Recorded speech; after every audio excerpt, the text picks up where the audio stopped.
Kaos spesial dari Starting Eleven. Klik link di deskripsi untuk pre-order ya.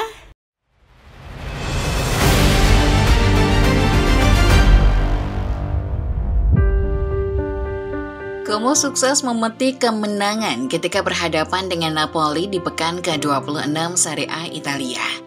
Kemenangan ini merupakan kemenangan kedua secara beruntun pasukan Cesc Fabregas sekaligus kemenangan ke-7 sepanjang musim. Praktis, lewat kemenangan ini, I Lariani menjadi tim promosi terbaik sementara dengan duduk di urutan ke-13. Tim promosi umumnya cuma numpang lewat dan itulah yang terjadi pada dua tim promosi lain di Serie A. Namun, Como tidak ingin eksistensinya hanya bertahan sekejap. Dengan kombo manajemen Hartono bersaudara, plus racikan taktik Cesc Fabregas, klub ini bahkan bisa menaklukkan beberapa raksasa Serie A.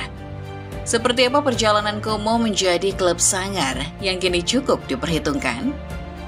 Sebelum masuk ke video pembahasannya, jangan lupa like, subscribe, serta nyalakan notifikasinya supaya tidak ketinggalan video-video menarik dan terupdate seputar sepak bola lainnya dari channel Starting Eleven Moment.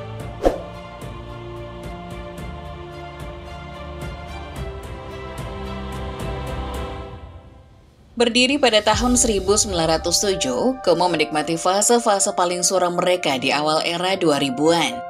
Tahun 2004, klub kebanggaan masyarakat daerah Como Lombardia ini mengalami kebangkrutan. Klub praktis terjun bebas dan harus mengawali petualangan mereka kembali dari kompetisi kasta keempat Italia alias Serie D. Sempat bangkit sekitar medio tahun 2007, Como kembali menghadapi masalah serupa. Sekitar 9 tahun setelahnya, tahun 2016, Como kembali dinyatakan bangkrut. FIGC, Federasi Sepak Bola Italia, menolak legalitas Como yang hendak berlaga di Serie C, sehingga harus kembali turun kasta ke Serie D. Siapa sangka setelah periode sulit, Como bangkit.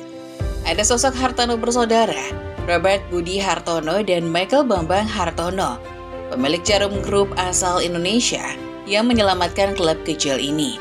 Akuisisi Hartono bersaudara pada tahun 2019 kembali membangkitkan sendi-sendi perekonomian klub yang bermarkas di Stadion Giuseppe Sinigalia ini. Dari sinilah Como mengalami perkembangan yang sangat pesat. Manajemen mengajak sejumlah pemain elit dunia untuk ikut berinvestasi di klub. Sebut saja Cesc Fabregas, juru taktik mereka sekarang, legenda Arsenal Thierry Henry, serta Dennis Wise ikut menaruh saham minoritas mereka di klub yang identik dengan warna biru. Como perlahan menemukan jalan kembali ke Serie A. Musim 2023-2024, Como finish di urutan kedua klasemen akhir Serie B, tepat di bawah Parma. Semua mata menyorot Como saat itu. Bahkan, Como kini dilabel sebagai salah satu klub kaya di Serie A berkat kepemilikan tim yang dipegang Hartono bersaudara asal Indonesia.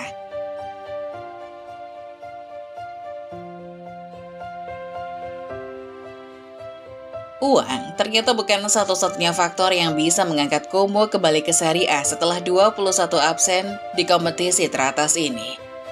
Selain karena suntikan dana besar, Como juga memiliki manajemen yang luar biasa. Pengelolaan tepat guna klub yang dipegang perusahaan duo Hartono, serta para pemegang saham termasuk Fabregas yang kini menjabat sebagai pelatih, ikut andil dalam perkembangan tim ini. Fabregas pernah bilang bahwa Como punya arah pengembangan yang jelas.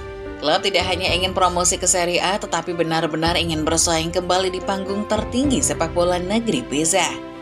Ucapan Fabregas terbukti. Como menjadi tim yang paling aktif dalam berbelanja pemain di bursa musim dingin kemarin.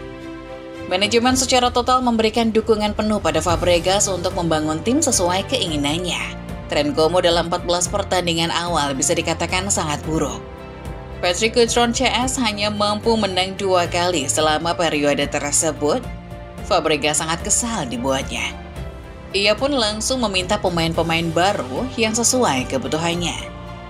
Kekuatan tambahan yang didatangkan Como di musim dingin bahkan hampir satu tim sendiri. I Lariani memboyong sekitar 10 pemain di bursa transfer musim dingin, dari yang statusnya permanen sampai yang sebatas pemain pinjaman. Dari yang berposisi kiper sampai penyerang. Totalitas Hartono bersaudara dapat dilihat dari seberapa besar kucuran dana yang mereka keluarkan untuk memfasilitasi Fabregas. Transfer Market menyatakan kalau Como adalah klub paling boros selama musim dingin. Pengeluaran mereka menyentuh angka 49,2 juta euro atau sekitar 838 miliar rupiah. Angka ini bahkan melebihi pengeluaran Milan yang hanya menyentuh 48,5 juta euro atau sekitar 826 miliar rupiah.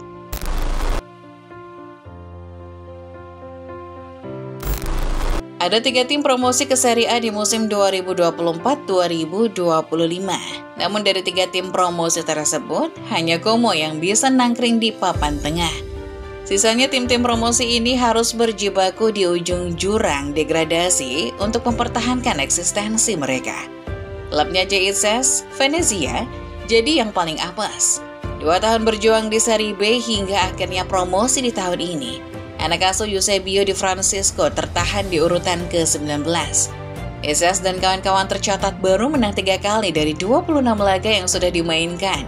Raihan 17 poin mereka hanya berjarak 3 poin dari Monza di dasar klasemen.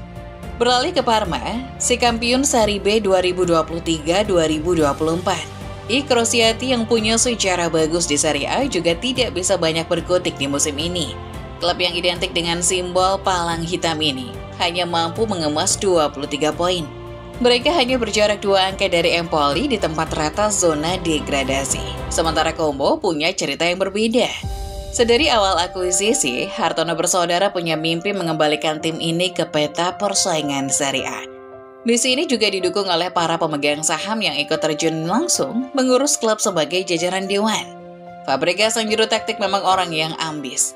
Namun mantan gelandang Arsenal, Chelsea, dan Barcelona itu menegaskan kalau Como punya filosofinya. Dia bilang, Como sadar diri kalau mereka bukan tim besar.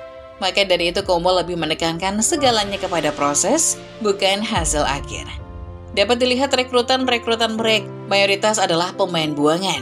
Dele Alli, Andrea Belotti, Pepe Reina, bahkan Fabregas sendiri sebelum dirinya menjadi pelatih.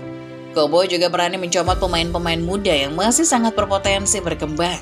Ali Jassim, Nico Paz, serta Alex Valle adalah sebagian contohnya. Fabregas bilang, di Como tidak ada ekspektasi besar, yang penting para pemain bisa mendapatkan menit bermain untuk berkembang.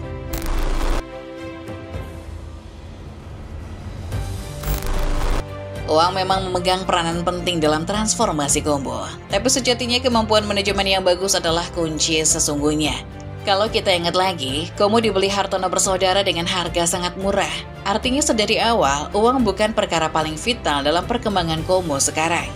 Langkah Como dalam mengelola tim agaknya mirip-mirip dengan langkah seorang pengusaha mengambil resiko. Bayangkan, Como merekrut Fabregas sebagai pemain pada 2022. Ternyata hanya untuk menjadikannya sebagai pelatih pada 2023. Padahal, Fabregas belum memiliki lisensi kepelatihan pada waktu itu. Fabregas akhirnya memilih mundur untuk menuntaskan studi kepelatihannya demi lisensi UEFA Pro, lalu kembali dipercaya menangani tim pada 2024. Ketika Fabregas tidak mendapat hasil bagus di 14 laga awal, Como tidak mengambil langkah instan. Ex-gelandang timnas Spanyol bahkan diberi keleluasaan membangun skuad dengan pemain-pemain yang ia butuhkan. Como percaya bahwa Fabregas punya bakat manajerial yang bagus, meski status pria 37 tahun sejatinya masih bau kencur sebagai pelatih. Kita bandingkan dengan Parma dan Monza. 2 tim di papan bawah klasemen sementara Parma baru saja memecat Fabio Peccia di pertengahan Februari kemarin. Rentetan hasil minor membuat sang pelatih diberhentikan, lalu digantikan oleh Christian Chivu sehari setelahnya. Yang terjadi di Monza justru lebih unik. Perputaran kursi kepelatihan di klub yang satu ini berkutat pada satu nama, Alessandro Nesta. Nesta dipecat pada Desember 2024 dan digantikan oleh Salvatore Bocchetti. Namun karena performa yang tidak membaik, Bocchetti dipecat sebelum akhirnya Monza memilih rujuk dengan Nesta sebagai allenatore. Tidak banyak klub yang mempercayai seorang pelatih ketika pelatih itu gagal membawa hasil positif di beberapa laga, apalagi kalau pelatihnya belum berpengalaman. Namun Como memilih jalan lain. Manajemen bagus, ditambah kepercayaan pelatih, menjadikan klub ini sukses membuat siapapun tercengang menyaksikan perkembangannya. Posisi 13 sebetulnya belum bisa dibilang aman, apalagi masih ada 12 pertandingan sisa, di mana Como masih akan menghadapi tim-tim kuat seperti Roma dan Milan. Namun dari 26 laga yang sudah dimainkan, kita dapat melihat kalau Como berprogres begitu impresif dan ada andil orang Indonesia dalam perkembangan klub yang satu ini. Jadi bagaimana menurut Football Lover sendiri? Como bertahan di Serie A 2025-2026 gak nih? Coba tulis pendapat kalian di kolom komentar ya.